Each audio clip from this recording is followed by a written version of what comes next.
बिस्मिल्लाहिर्रहमानिर्रहीम। अस्सलाम वालेकुम। मैं डॉक्टर सादिक अली आप लोग के साथ इस बहुत अहम मीटिंग के साथ हाजिर हूँ। इसमें हम इंशाल्लाह अभी डिस्कस करेंगे जो हमारी रैपिड रिव्यू कोर्स है। इसके बारे में आप लोगों को कुछ बातें बताऊंगा जो बहुत जल्द स्टार्ट होने वाला है पर अपकमिंग एनआरई स्टेप 1 एग्ज़ाम। ठीक है। तो बहुत सारे स्टूडेंट ऐसे हैं जिनका सवाल ये है कि सर रैपिड रिव्यू कोर्स के अंदर आप लोगों ने करना क्या है। ठीक है जी।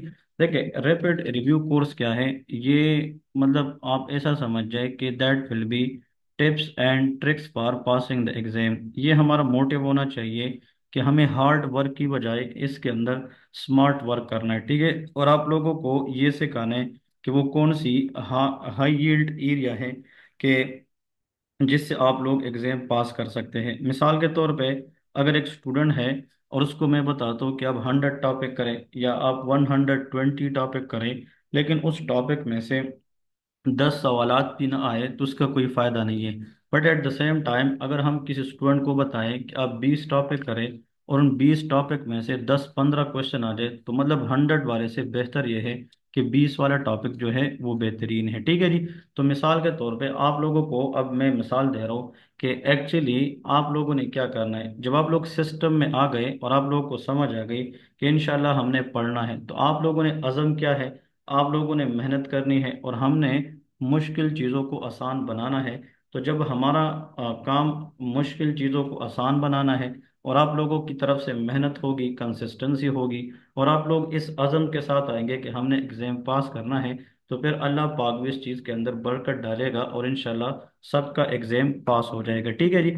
मैं आप लोगों को एक मिसाल देता हूँ। देखिए जब आप लोग सिस्टम में आने इस सिस्टम में आने या आप लोग जब इस फॉर एग्जांपल माहौल में आते हैं तो इसके फायदे क्या है और इसके नुकसानात क्या है, इसके ऊपर मैं आप लोगों को दो तीन बातें बता रहा हूँ। देखिए मैं यहाँ पे ऐसा करता हूँ आप लोगों को समझाने के लिए एक मिसाल देता हूँ। अगर मैं इस तरह फॉर एग्जांपल ये 3 लाइनें ड्रा करूँ, तो अगर आप लोगों से मैं ये पूछता हूँ कि भाई ये क्या है, तो आप लोग खुद कहेंगे कि सर आपको खुद नहीं पता, ये तो 3 बार है, ये तो 3 लाइनें हैं। लेकिन हम ऐसा करते हैं, इसके सामने मैं पी लिखता हूँ और इसके सामने मैं यहाँ पे टी लिखता हूँ और फिर यहाँ पे एस लिखता हूँ। अब ये वही 3 बारें हैं, लेकिन आप लोग ये समझ जाते हैं कि ये स्टेप है। स्टेप से मुराद ये है कि इसको हम फिर क्या करते हैं, ई समझते हैं। पहले ये ई नहीं था, लेकिन जब इसके आगे पीछे लोग आ गए तो उसको डिफाइन कर चुके हैं कि अब ये 3 बार नहीं है, ये भाई इसके आगे तो अच्छे लोग हैं, पीछे भी अच्छे लोग हैं, ये तो भाई कोई काम का बंदा है, ये तो ई है जिससे स्टेप बनता है। तो इसीलिए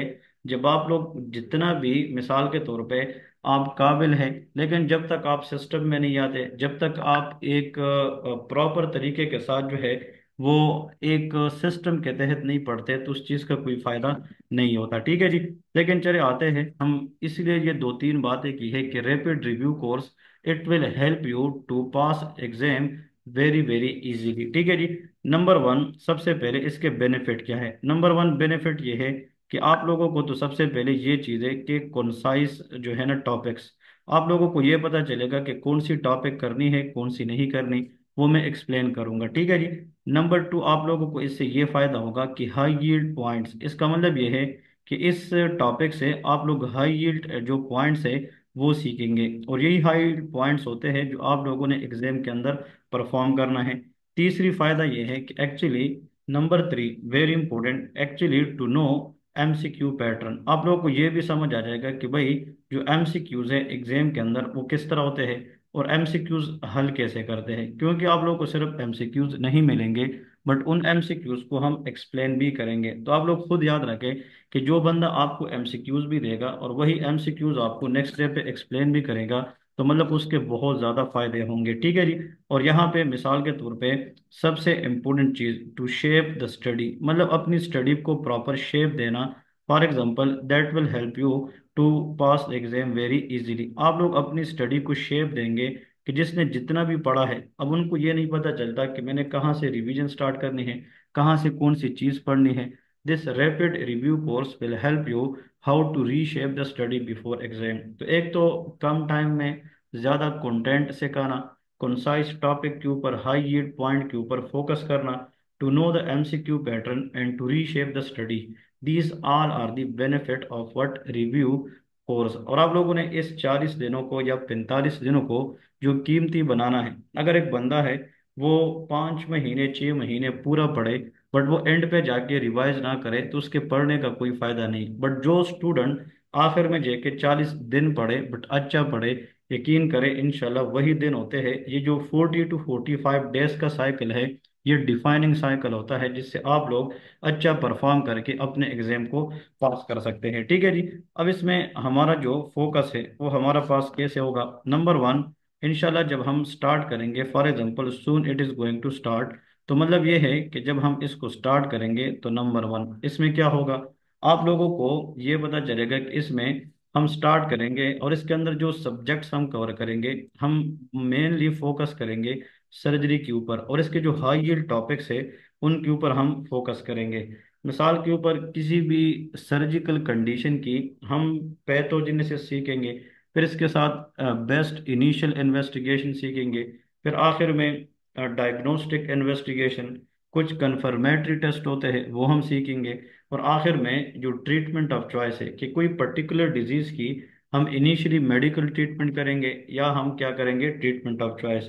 मिसाल के तौर पे आप लोगों को पता है, फॉर एग्जांपल अगर एक पेशेंट है उसको गॉलब्लैडर स्टोन है, कोलीलिथियसिस है, तो उसकी गोल्ड स्टैंडर्ड ट्रीटमेंट जो है वो कोलिसिस्टेक्टोमी है, मतलब surgical removal of the gallbladder है। बट अगर एक्यूट पेंक्रेटाइटिस है तो उसकी इनिशियल ट्रीटमेंट क्या है, that is NPO and IV fluid है। तो मतलब हर ऑप्शन की या हर कैटेगरी की, हर पैथोलॉजी की जो ट्रीटमेंट है वो एक दूसरे से अलग होती है। तो इंशाल्लाह सर्जरी पे अच्छा खासा फोकस करेंगे। और मैं आप लोग को ये बताता चलूँ कि surgery is a major part of NRE step one. ठीक है जी। फिर इसके बाद आते हैं इंटरनल मेडिसिन। अब जो इंटरनल मेडिसिन है ये बहुत बहुत इंपॉर्टेंट है और ये एक वास्ट सब्जेक्ट है। इस सब्जेक्ट के अंदर जब हम सिस्टम पढ़ेंगे ना, तो इस सब्जेक्ट के थ्रू आप लोगों की applied physio, applied patho and applied pharma वो सिस्टेमिक तरीके से इंशाल्लाह कवर होगी। अब आप लोग को भी पता है कि यार दिन 40 है और काम 5 साल का है। जो 5 साल 6 साल में आप ना कर सके वो हम कोशिश करेंगे अल्लाह की फजल से कि वो हम इंशाल्लाह सिर्फ और सिर्फ 40 दिन में करके दिखाएंगे। ठीक है जी। फिर इसके बाद हम जो सबसे इम्पोर्टेंट चीज इस पे फोकस करेंगे, दैट इज पीड्स। हम पीड्स के ऊपर फोकस करेंगे, that is very very important for the NRE step one. क्योंकि पीड्स के अंदर होता है कि फॉर एग्जांपल बहुत सारे टॉपिक्स है जो कभी भी नम्स के एग्जाम में एनआरई वन में मिस नहीं होते। तो मेरे ख्याल में जो बंदा पीड्स प्रॉपर करके जाएगा, पीड्स के थ्रू उसके क्वेश्चन अच्छे निकलेंगे और वो पास हो जाए, तो मतलब ये है कि उससे मतलब खुशी से, मतलब उस खुशी से बड़ी खुशी नहीं होगी। क्योंकि जो पीड्स है ये वो सब्जेक्ट है, लोग इसको मेडिसिन समझ के जब मेडिसिन अच्छा पढ़ते हैं तो वो पीड्स को साइड पे करते हैं। मैं इसीलिए इस पे बात करने लगा हूँ कि peds is a completely different subject from internal medicine. तो we have to know the peds as well, very well. ठीक है जी। फिर इसके बाद हम गायनी और ऑप्स इन दोनों सब्जेक्ट्स को हम बेहतर तरीके से पढ़ेंगे। कुछ लोग गायनी ऑप्स को एक ही समझते हैं बट ये एक नहीं है। गायनी अलग है, ऑप्स अलग है। जो गायनी है ये रिप्रोडक्टिव ऑर्गन के साथ जो एसोसिएटेड डिजीज है, मतलब फीमेल के अंदर वो गायनी है। और अगर हम मदर वर्सेस फीटस देखें तो दैट इज कॉल्ड ऑब्स्टेटिक। ठीक है जी। फिर हम इसमें बहुत सारी कंडीशन गायनी के अंदर, what is menstrual cycle, primary amenorrhoea, secondary amenorrhoea, oligomenorrhoea, hypomenorrhoea, polymenorrhoea. ठीक है जी। बहुत सारे जनाब क्या होते हैं, इसके इंपॉर्टेंट पॉइंट्स हम डिस्कस करेंगे। फिर ऑप्स के अंदर बहुत सारे टॉपिक है, pre eclampsia, eclampsia, postpartum haemorrhage, antepartum haemorrhage, ठीक है, पोस्ट पार्टल एंडोमेट्राइटिस, तो बहुत सारे। और इसमें हम placental abnormality, placenta previa, एब्रेप्शियो placenta, तो बहुत सारी ऐसी एब्नॉर्मेलिटी है जो हम इंशाल्लाह इससे सीखेंगे। ठीक है जी। फिर फिफ्थ नंबर पे जो सबसे इम्पोर्टेंट है जो आप लोगों ने यहाँ से देखनी है, ये जो अप्लाइड जो है एनाटमी, अप्लाइड एनाटमी के जो ज्यादातर क्वेश्चन है वो अप्लाइड सर्जरी के ऊपर ही आते हैं। क्योंकि जो एनाटमी के एमसीक्यूज होते हैं वो सर्जरी के साथ ज्यादातर मिले जुले होते हैं। मैं आप लोग को इसकी मिसाल बताता हूँ कि फॉर एग्जांपल यहाँ पे अगर आप लोग को मैं एक मिसाल देता हूँ जो last time NRE step one के अंदर भी आता, so that will be very very easy to understand. देखें, इसमें मिसाल के तौर पे आप लोगों को कहता हो कि देखिए, अ पर्सन, मिसाल के तौर पे having having shaft of humerus fracture, कि एक बंदा है उसको ह्यूमरस फ्रैक्चर है। ठीक है जी, क्या है? Humerus fracture. मैं एक मिसाल देता हूँ जो कॉमनली एग्जाम के अंदर भी आता है। तो मोस्ट लाइकली नर्व इंजरी। अब इसका मतलब ये है कि यहाँ पे जो हमें मोस्ट इंपोर्टेंट क्लू मिली है, that is called shaft of the humerus fracture. अब यहाँ पे जो सवाल है उसमें पूछा गया है कि भाई shaft of the humerus fracture के बाद अगर कोई मोस्ट लाइकली नर्व इंजरी होती है, that will B radial nerve. वो कौन सी होती है? That is called radial nerve. और आप लोगों को पता है जो रेडियल नर्व इंजरी होती है तो उसके बाद रिस्ट ड्रॉप के चांसेस क्या होते हैं? वो ज्यादा होते हैं, क्योंकि radial nerve innervated all the extensor muscle of the upper limb. और जब एक्सटेंसर मसल काम करना छोड़ेंगे तो मतलब यह है कि इसका मतलब यह हुआ कि जो रेडियल नर्व है वो इनडायरेक्टली क्या है? वो एब्सेंट है। ठीक है जी। तो ये चीज आप लोगों के इंपॉर्टेंट है, ये चीज आप लोगों ने याद रखनी है। ठीक है जी, which is very very important one. फिर इसके बाद आप लोगों को मैं ये बताता चलूँ कि विच इज वेरी वेरी इंपॉर्टेंट, जो चीज आप लोगों को मैंने यहाँ पे सिखानी है, इनशाला इनशाला एग्जाम के अंदर वो ही आएगा, उससे आउट क्वेश्चन कभी भी एग्जाम के अंदर नहीं आता। तो जो जो चीज आप लोगों को बताता हूँ, इसी को भी अगर आप लोग फोकस करके प्रॉपर तरीके से पढ़ेंगे तो आप लोगों का एग्जाम पास हो जाएगा। मिसाल के तौर पे कभी कभार एनआरई वन के अंदर जो नम्स के पेपर हैं उसमें इस तरह का क्वेश्चन आता है कि भाई most common site for appendix. इसका मतलब ये है कि जो अपेंडिसिक्टोमी है या अपेंडिसाइटिस है, that is very very common. तो इसका मतलब ये है कि जो अपेंडिक्स है इसकी मोस्ट कॉमन साइट पूछी जाती है। आप लोग नम्स के पेपर उठाकर देखें पास्ट पेपर, तो उनके बहुत सारे पास्ट पेपर में ये क्वेश्चन आ चुका है। अब अपेंडिक्स के जो पोजीशंस होते हैं ये वेरी करते हैं, बट सबसे कॉमन जो अपेंडिक्स की पोजीशन है that is called retrocaecal in nature. Retrocaecal से मुराद होता है बिहाइंड द सीकम, और जो सीकम है that is the first part of large intestine. तो ये दो पॉइंट कहने का मतलब यह है कि जब आप लोगों को अप्लाइड एनाटॉमी पढ़ाऊंगा तो आप ऐसा समझ जाए कि उसमें 60-70% आप लोगों की सर्जरी भी कंप्लीट हो गई। और इंशाल्लाह जब सर्जरी पढ़ाऊंगा तो उसमें आप लोग ऐसा समझ जाए कि इसके अंदर आप लोगों की इंशाल्लाह एनाटॉमी भी कंप्लीट हो जाएगी। ठीक है जी, this is very very important one. तो इन चीज़ों के ऊपर अगर आप लोग जो है वो फोकस करेंगे, फॉर एग्जाम्पल, तो that is very very important one. तो ये चीज़ आप लोग को मैं बताने जा रहा था, जो एनआरई वन है उसको पास करने के लिए आप लोगों के पास टिप्स एंड ट्रिक्स होने चाहिए, जो इस रैपिड रिव्यू कोर्स के अंदर इंशाल्लाह आप लोगों को एक एक चीज सिखाऊंगा। ठीक है जी। फिर दूसरी बात, यहाँ पे इम्पोर्टेंट चीज आप लोगों को मैं एक और चीज बताता चलूँ। ये तो चलो एनाटमी और इसकी बातें हो गई, फिर इसके साथ जो छठी नंबर पे आती है जिसके हम कुछ टॉपिक जरूर करेंगे, दैट इज कॉल्ड बायोकेमिस्ट्री। वो क्या है? बायोकेमिस्ट्री। तो बायोकेमिस्ट्री के जो टॉपिक्स है वो जरूर करेंगे। जिस तरह वाइटामिन ए है, जिस तरह मिसाल के तौर पे मैं आप लोग को एक मिसाल देता हूँ। यहाँ पे कभी कभार वो ये कहते हैं कि एक पेशेंट है, वो जनाब एंटी एपिलेप्टिक्स ले रहे। Anti epileptics are those medicine use for the treatment of epilepsy. तो ऐसा anti epileptic agent which causes megaloblastic anaemia, जो क्या करा सकती है? Megaloblastic anaemia. अब इसका मतलब ये है कि वो कौन सी एंटी एपिलेप्टिक है जो मेगालोब्लास्टिक अनीमिया कराती है। तो इसमें यह है कि मेजॉरिटी कराती है, बट जिसके साथ ज्यादा लिंक होता है दैट इज कॉल्ड फेनिटाइन। अब आप लोगों से सवाल वो ये पूछते हैं कि why phenytoin can cause megaloblastic anaemia, क्योंकि ये फोलिक एसिड एब्जॉर्प्शन को रोकती है। एक तो ये गम हाइपरप्लेजिया कराती है जिसको जेंजिवल हाइपरप्लेजिया कहते हैं, और दूसरी बात फेनिटाइन कैन काज हर्सुटिज्म। ये क्या कराती है? Hirsutism, which is the unusual hair appearance in the female like beard area, इनके ऊपर हेयर आना, इन सब को कहते हैं hirsutism. This is very very important point. ठीक है जी। तो हम बायोकेमिस्ट्री, अब यहाँ पे वो आप लोगों को फार्माकोलॉजी का क्वेश्चन दे रहे हैं, वो इनडायरेक्टली टेस्ट करते हैं कि आपको फार्मा के साथ बायोकेम को रिलेट करके समझ आती है कि नहीं। ठीक है जी। फिर बायोकेमिस्ट्री के बाद हमारी कुछ टॉपिक्स जो मुख्तसरन टॉपिक्स है वो ईएनटी पे भी होगी, वेरी वेरी इंपॉर्टेंट। ठीक है जी। ईएनटी के अंदर कुछ टॉपिक्स ऐसे हैं जो very very frequently come in the exam, very very very very frequently come in the exam. फिर हम कुछ टॉपिक्स इंशाल्लाह अप्थल्मोलॉजी के डिस्कस करेंगे। अप्थल्मोलॉजी ये भी एक बहुत इंपॉर्टेंट एरिया है that is very important one. ठीक है, डर्मेटोलॉजी, इसके 4 से 5 ऐसे है, फॉर एग्जांपल डर्मेटोलॉजी, इसके 4 से 5 टॉपिक ऐसे हैं जो कभी भी नम्स के पेपर में मिस नहीं होते। जिस तरह मिसाल के तौर पे स्केबीज है, जिस तरह एक्जिमा है, atopic and contact dermatitis etcetera. ठीक है जी। तो हम वो डर्मा अलग से डिस्कस कर लेंगे। फिर इसके अंदर जो हमारी मेन पॉइंट है वो है toxicology. So toxicology is also very very important one. Toxicology के अंदर लाइक पॉइजन है, पॉइजन के ऊपर हम एंटीडोट्स वगैरह देते हैं। मिसाल के तौर पे और नेलेक्सोन है या मॉर्फिन पॉइजनिंग है, तो हम नेलेक्सोन देते हैं, मतलब बेंजोडाइजेपिन है, फ्लूमाजेनिल देते हैं।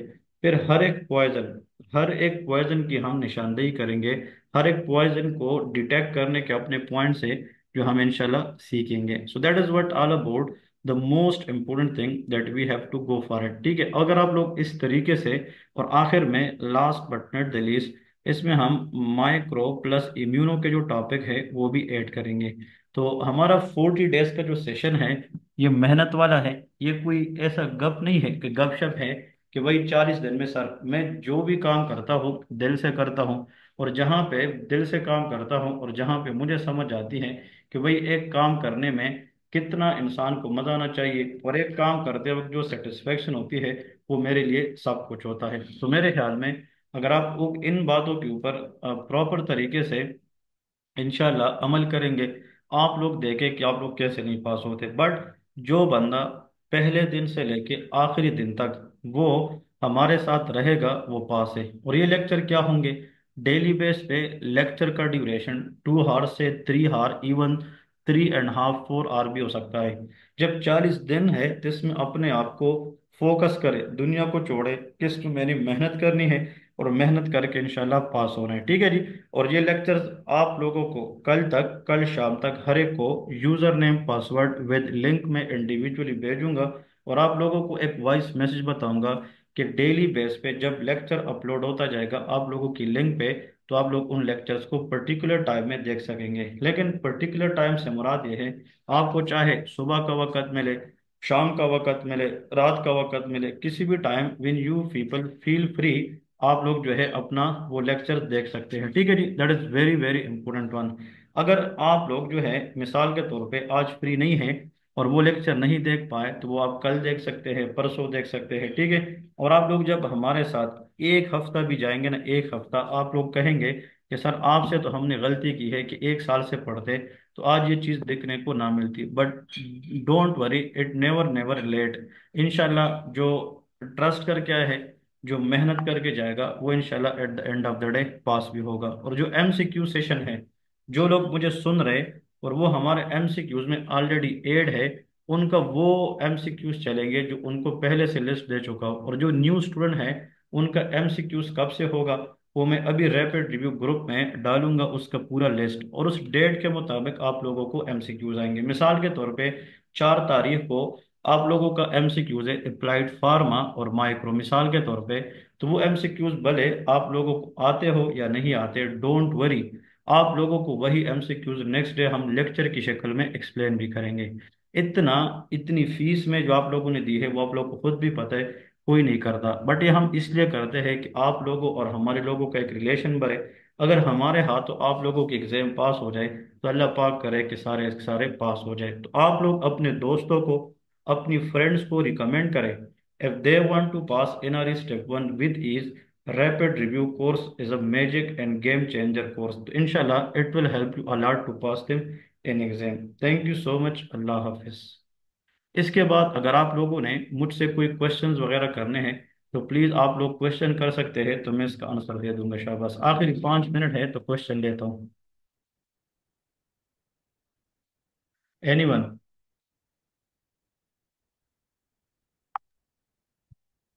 अस्सलाम वालेकुम सर। जी वालेकुम सलाम। सर, रैपिड व्यू कोर्स जो है वो सिर्फ उन स्टूडेंट्स के लिए है जिन्होंने अभी मतलब आपसे